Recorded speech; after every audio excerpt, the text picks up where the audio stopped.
Guys, I am glad you guys are on here. Some more people I'm sure are going to join. What's up, Allison? Brooke, good job. Another one of those people that I guilted into joining us tonight.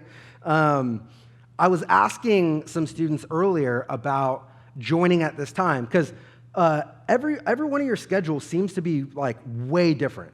Some of you guys tell me, man, I'm so much more busy now with schoolwork and different things going on. And some of you guys are like, I have all the time in the world. I don't do anything. And so I was asking some students like, okay, cool. You know, when we have stuff streaming or like, you know, messages live, you know, how are you enjoying that? Like, I'm always trying to get feedback. Some of you guys know you've gotten caught in those conversations with me where I'm like, hey, so what do you think about this? Or why don't you come to this? And so I was trying to get some like feedback, like, man, I want to do youth ministry better. I want to get some good like understanding of what students are going through. So I asked some students, oh, like, are you going to join at 7? And someone was like, no, you know, 7's hard for me. So automatically, like my youth pastor mind is like, man, maybe 7 is hard for a lot of students. Maybe we need to change our time. And how can I connect with students well? And I'm like, oh, why is 7 hard? Like, I want to fix this. And they're like, well, I'm home and I don't really want to make the time. And I was like, oh, okay, that's why 7's hard. Cool. So shout out to you guys who were honest with me when I ask questions like that. I really do appreciate it. But I agree, like it is a weird and hard thing. And in that moment though, it felt like, cool, like I'm trying to be real proactive and get some like helpful info, and it failed and it didn't work well in my favor. Trista, I love you too. We miss you. I hope things are going well up in Temecula, Marietta, wherever you are, somewhere north. Those are the same things to us.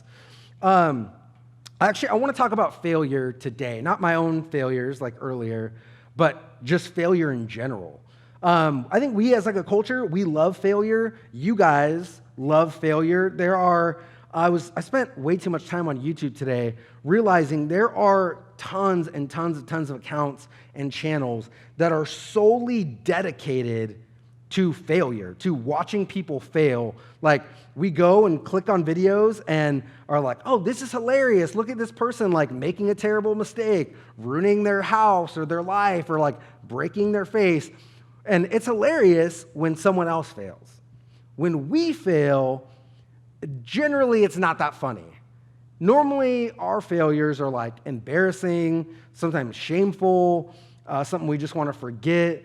If you're one of those people that's had a failure, like caught on video, like that's a bummer for you because when people laugh at your failure and pain, like it's not great. But we love to laugh at other people's failure and pain. Like that'll entertain us all day, like it did me for a couple hours earlier today. What's up, Liz? So this idea of failure, though, is an interesting one because we don't always deal well with failure. And when I say failure, I want to talk about one specific thing in this time while I have you guys with me. And that's our failures. Our failures in the eyes of God. Because as Christians, a lot of us, we've made a commitment to follow God. You've decided, Lord, I want you to be the Lord of my life. I want to live and do things your way. But sometimes I fall short of that. Sometimes I don't do that well. I want to discuss that, but real quick, before I continue with anything else, I have to give a shout out to a special small group. We did a small group Zoom photo contest. A lot of you guys participated, and you guys sent us photos, a screenshot of your small group Zoom meeting.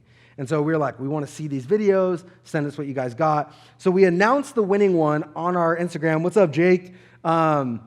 This was our winning photo, which was like blew all of the judges away because this whole small group dressed up like legit old ladies. They went the extra mile, changed their name to a bunch of old lady names. I don't want to read them because I don't want to embarrass anyone if that's your name. But the whole like look, the whole vibe was like crazy. So they all got $15 Uber Eats gift cards. I know at least one of them already cashed it in. Juliana, shout out to you. Faith, props. Honestly, it was genius. I thought my small groups was like pretty good, but then I saw this and was like, dang, like that's like next level. So well done. That was not a failure. That was a like crazy success. But back to discussing failure, I want to talk about the way that we respond when we fail. Again, we have these ideas, man, God, I want to follow you. I'm going to pursue you. I'm going to live my life for you. And sometimes we fall short of this standard that we set, that we expect we're going to hold to. We know God's standards, and maybe we do or say things that are below those standards, and we experience this failure, I messed up. Like, I did not do the right thing. I know I did the wrong thing. Ray, what's up? Jesse, you joined us. I'm excited. It's miraculous. But we hit this wall of like, okay, what do I do now that I've messed up? And I want to look at two people in the Bible who ran into some epic failures. We know their failures are on full display. They're in the Word of God, and all of the world has read about their failures for thousands of years now at this point. I want to talk about two dudes. I want to talk about Judas, and I want to talk about Peter. Now, these are two examples that we often look at when we talk about failure. Like, that's not super new or surprising. But what happens is a lot of times when we talk about them, we look at these guys as this like really drastic, extreme example of failure. Like, that's a different kind of failure. But we see in the way that they responded, these two options for us in our failures. Even if we feel like my failure is different than theirs, we come across the same options when we experience failure. Rachel, it's good seeing you. Jesse, again, shout out to you. Jake, I'm glad to have all you guys here with us. It's almost like we're in a room together, but not really. And so, again, looking at Judas and Peter, how did they respond to their failures? I want to look at what do we know about them. So what do we know about Peter? We know that Peter was one of Jesus' 12 among many other disciples. So he was like in the inner circle. And in those 12, he was in the inner circle. Peter, James, and John were like Jesus' like extra tight friends that he hung out with. They got to go some other places other disciples didn't. They spent more time with Jesus. So he was in the inner circle. When Jesus went up on the mountain, was transfigured, like this insane, like glory of God washed over him. Elijah and Moses are hanging out with him. Peter was there for that. He was one of the few people that got to see it. We know that he watched some special miracles that some other disciples and other people didn't get to see. We also know that Peter thought that he was the most faithful of all the disciples. So in Matthew 26, verse 33, it's right here, Peter tells Jesus, even though all may fall away because of you, I will never fall away. He's like, Jesus. And this is, by the way, he's with the other disciples when he says this. They're all there, and he says it in front of them. He's like, that guy might fall away. He's like, but I will not. And he says, even if I have to die with you, I will not deny you. And Jesus tells him, he's like, hey, just so you know, tonight, you're going to deny me 3 times before the rooster crows.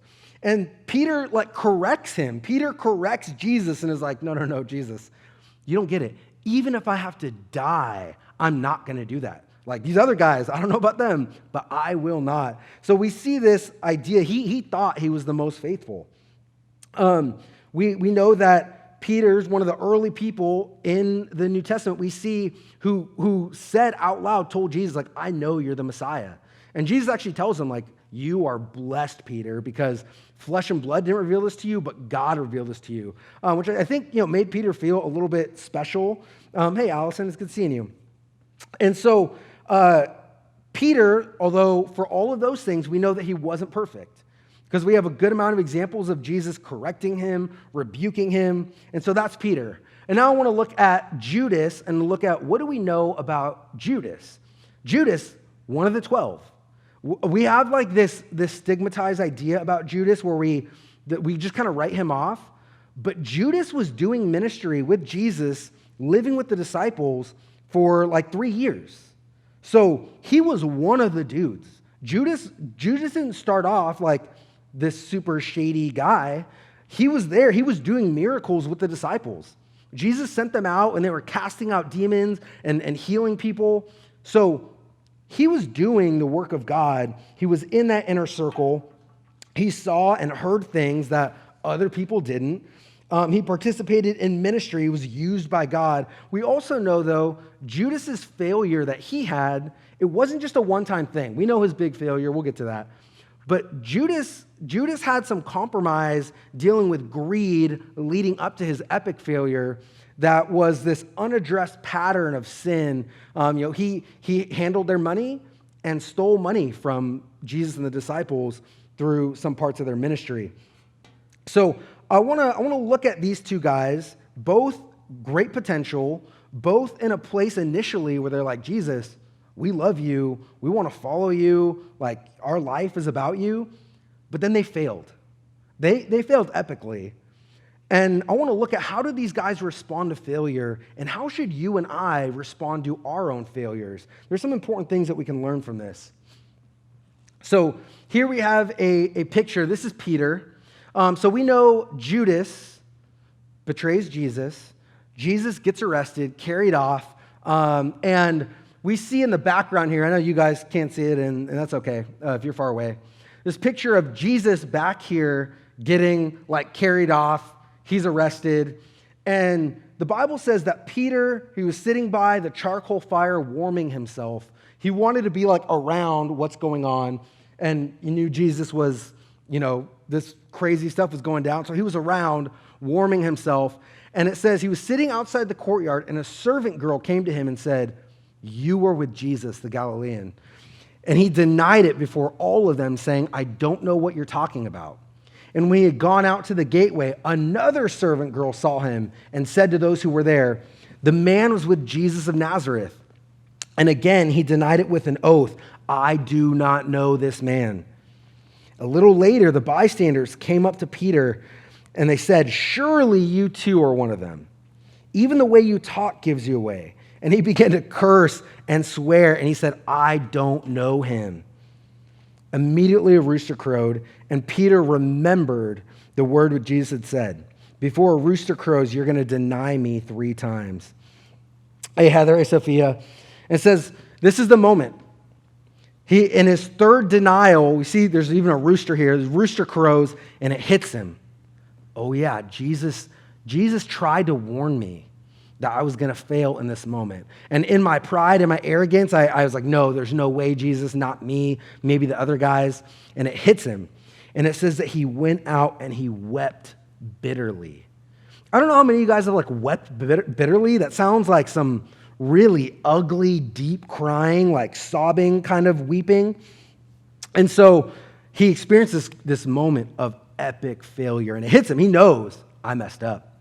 Judas, we know his failure. He betrayed Jesus for 30 pieces of silver.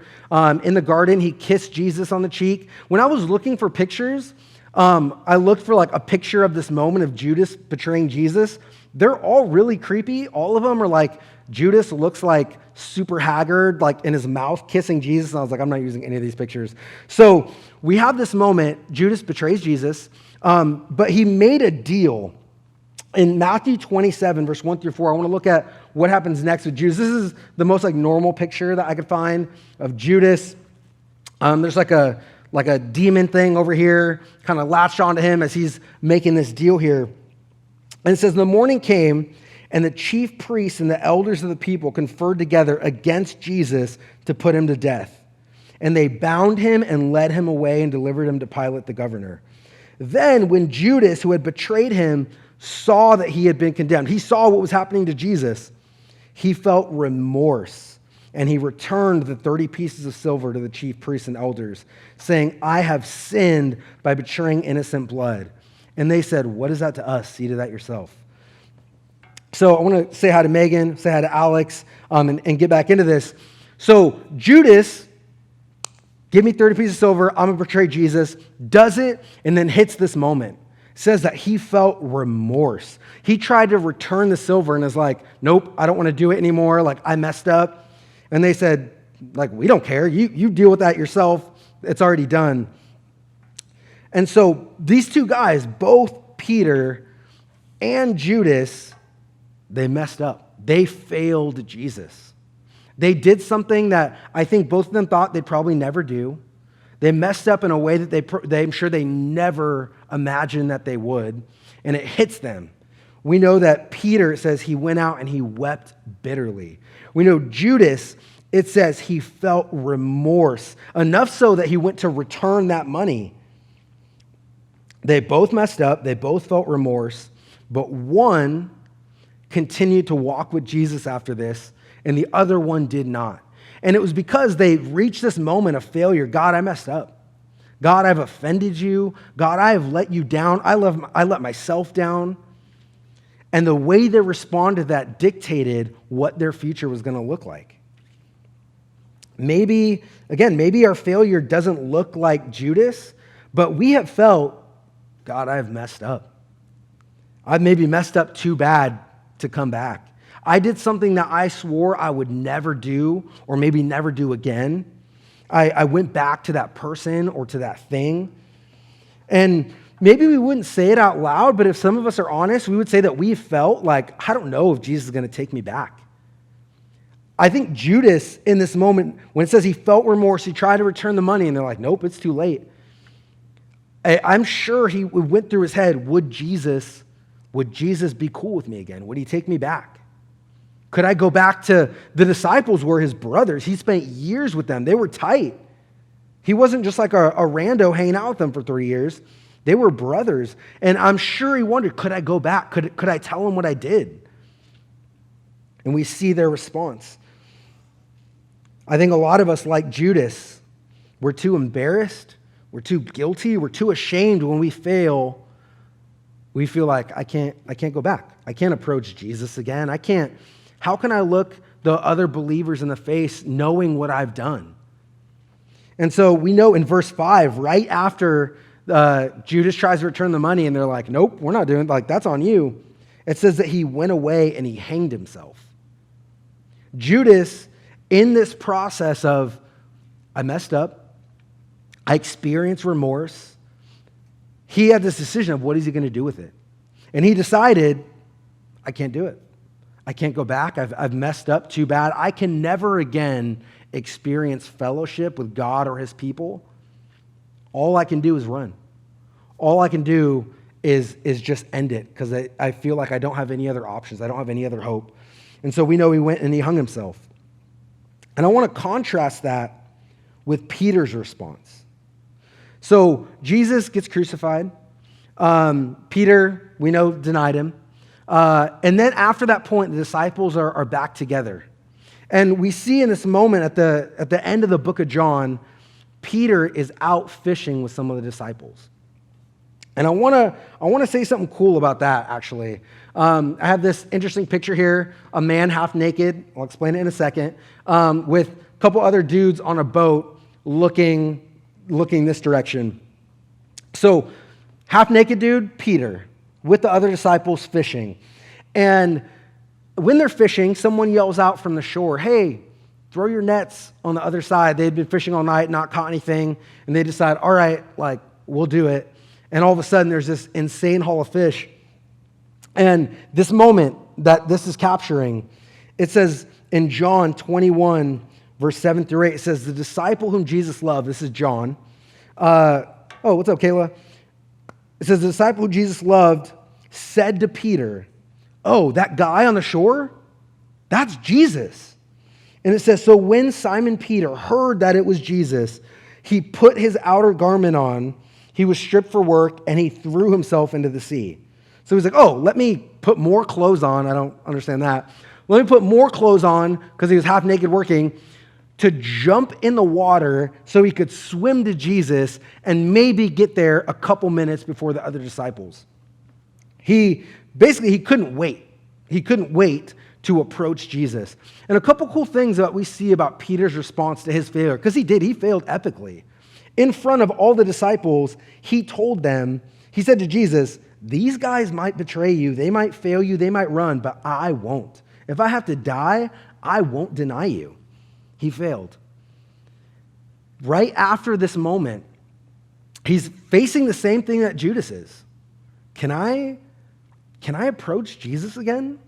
Can I be with God's people? What am I going to say when I tell them what I've done?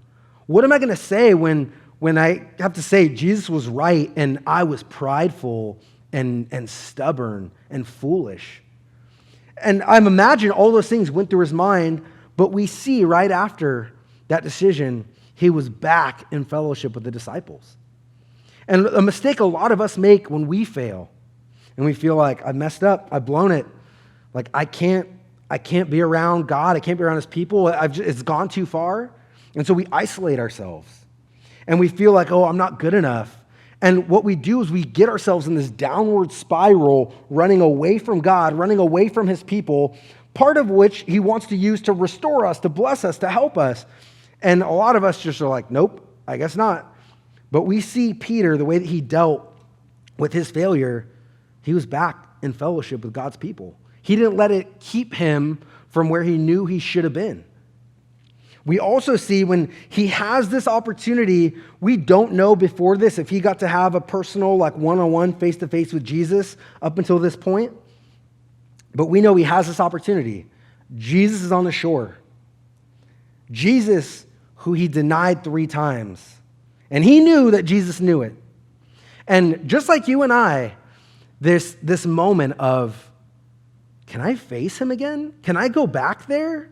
Can I look God in the eye? Can I show up again in front of him? Or does that make me a liar or a fake or a hypocrite? Am I worthy to approach God again? Or should I stay away?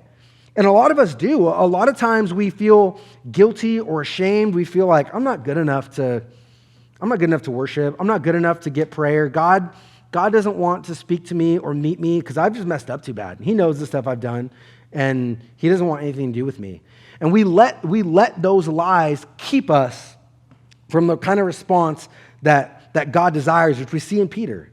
He jumped out of the boat, swam to meet Jesus just a couple minutes before the other disciples so that he could see him, I'm sure, embrace him.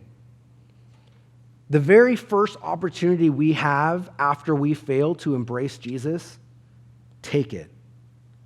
God is available and ready and willing to meet us despite what we've done. And all that matters is that we are willing to come back to him. Don't let your failure keep you from running to Jesus. I want to look at a couple other important things that go on. So right after this, we see Jesus, the disciples come in and they see something really unique. It says, Jesus was sitting, he had prepared a charcoal fire. There's 2 times that word is used in the New Testament, and it's really weird because it's very specific. It actually doesn't even necessarily need to be in there, but it's oddly specific. So one time we see that charcoal fire word is when Peter strolls up and Jesus is sitting there on the beach. The other time was before, when Jesus was being arrested. It says that Peter was warming himself by a charcoal fire when he denied Jesus 3 times. So he comes up and he finds himself in the same situation that he was in when he denied Jesus. And Jesus asks him 3 questions, 3 identical questions, and addresses Peter's failure in a way that I'm sure Peter understood. In John 21, 15 through 17, it says, when they finished breakfast, Jesus said to Simon Peter, Simon, son of John, do you love me more than these? And it's also interesting that he asked him that because remember before, Peter was like, Jesus, everyone else might betray you, but I won't. So he asked him, do you love me more than these? And he said to him, yes, Lord, you know that I love you. I think he knows enough not to talk about anyone else but himself. He says, yes, Lord, you know I love you. And he said to him, tend my lambs. And he asked him again a second time, Simon, son of John, do you love me? And he said to him, yes, Lord, you know that I love you. And he said to him, shepherd my sheep. And he said to him a third time, Simon, son of John, do you love me? And it says Peter was grieved because he said to him the third time, do you love me? And I think it hit Peter. I denied Jesus 3 times, and I have this opportunity. I'm in the same situation. There's this oddly specific charcoal fire right here that I'm in front of, and Jesus is giving me an opportunity now to make right what I did wrong. And he does. He responds. He says, Lord, you know all things. You know that I love you. And Jesus said to him, tend my sheep. And so in this moment, Jesus wasn't like, Peter, how dare you? What are you doing? What were you thinking? Jesus wasn't like, I'm going to make you, walk over broken glass and, serve me in this way before you can get right with me again. He was there. He was back in fellowship with Jesus. But Jesus did give him the opportunity to make right what he had done wrong the first time. And for us, after we fail, we can run to Jesus. And we can and should expect to the Bible uses the word repent, to get right with God, to acknowledge, God, I messed up. I failed. I fell short in that area. Forgive me. And then to move forward with God. Something really cool that happens in this moment. Jesus commissions Peter. He's not like, Peter, you blew it. Peter, you can't follow me anymore. I can't use you anymore. You had your chance. Like, it's gone. He says, all right. He says, basically, okay, then get to work. There's work for you to do. There's ways that I want to use you and work through you. He repented and was restored, and he would continue walking in the calling that God had for him. For you and I, when we face failure, we have these two opportunities, just like Peter did and just like Judas did, to feel like, God, okay, I guess I'm not worthy. I guess you can't forgive me. I just need to run away from you. I need to go off and do my own thing. I don't deserve to go to church. I don't deserve to be at small group or meet with my mentor. I just need to go at it alone and suffer the consequences. Some of us believe that lie. Peter recognized the truth. And I think it's really interesting. I don't have the verse up here, but Peter was the one who asked Jesus earlier. He said, Jesus, how many times should I forgive my brother when he wrongs me? Like 7 times? And Jesus says 70 times 7. Jesus had told Peter, there's no limit to the amount of times that you extend forgiveness. And I think Peter took that to heart in this moment when he rushed to Jesus. I think he remembered, oh my God, there's no end to his forgiveness, to his mercy or his grace. And so I don't have to be scared of approaching him. I don't have to hold back. I don't have to feel like, oh, I'm not good enough to come near him, or I need to get my stuff together before I approach him again. He approached him. He acknowledged his failures and made them right, and then continued in what God had called him to. Last verse I want to read, and I hope it's an encouragement to you guys. Whether you are experiencing failure right now, maybe you feel embarrassed or guilty or ashamed of some failure in your life. And if not, in the future, because we are sinful creatures. We have a sin nature that is going to inevitably cause us to fail in different instances. Now, we're continually growing, and there's areas that we might fail in today that we can have victory in tomorrow. But when we do inevitably experience failure, we have this opportunity to respond to God in a way that honors him, or in a way that shows, as Judas did, a lack of faith in God's grace or mercy that causes us to run away. What's up, Jacob? Hebrews 4:14-16, this last verse. It says, therefore, since we have a great high priest who has passed through the heavens, Jesus, the Son of God, let us hold fast our confession. We don't have a high priest who can't sympathize with our weaknesses, but one who's been tempted in all things as we are, yet without sin. And therefore, the conclusion of that, because Jesus has experienced all the temptations we experience, and because he overcame them, it says this, therefore, let us, you, me, draw near with confidence to the throne of grace, so that we may receive mercy and find grace to help in time of need. Now, what happens is when we're in a time of need, I've messed up, I need God's mercy, I need God's grace. Like, I don't know what's going on. At that moment, we run from God's throne. We're like, I don't deserve to be anywhere near it. I need to get far away. But in that moment, it says, well, our response should be drawing near with confidence to the throne of grace. Because I need God's help. I need God's mercy and grace in my time of need. And so it's not with confidence like, oh, I'm so good, I'm so great, or, oh, my sin doesn't matter. But because of who God is, I can boldly approach after my greatest or worst failures. As a matter of fact, I am sitting here today because I have experienced great failure. I remember after I committed my life to Jesus in my senior year of high school, I was faithfully walking with the Lord. I got really involved here at the mission. I was changing my life around. I stumbled in some sin that had held me in bondage before giving my life to Jesus, sin I never thought I'd go back to. And I remember sitting in a church service debating, should I leave? Should I just stop? Like, I felt like I was faking it. I felt like, should I stop going to church? Should I stop trying? Do I even deserve to be in the presence of God? This was during a time of worship. And so we're singing these songs. And I felt like, God, I can't sing to you. I don't deserve to sing to you. I don't deserve to be in this room. I don't deserve to know you. I don't deserve to call myself your follower, because I knew I had failed. And in that moment, I experienced, like that verse in Hebrews talked about, this grace of God. This grace of God to help me in my time of need, where I experienced God's love and God's kindness and an invitation from him to get up and keep walking with him. And if I had not taken that invitation, I would have left that service and never come back. And I'm so, so grateful that in that moment of failure, I looked to him and I trusted him. I trusted his word more than my feelings or what I thought. And for you, when we hit our moments of failure that are going to be inevitable, how we respond to them is going to dictate, am I going to keep walking with and loving and pursuing and being used by God in my life, or am I going to run and isolate myself and run away from him, feeling like I can't trust his word and I don't deserve to be near him? And so I want to encourage you guys to pray and think about that. If you're in one of those times of failure, to invite God, God, show me the truth.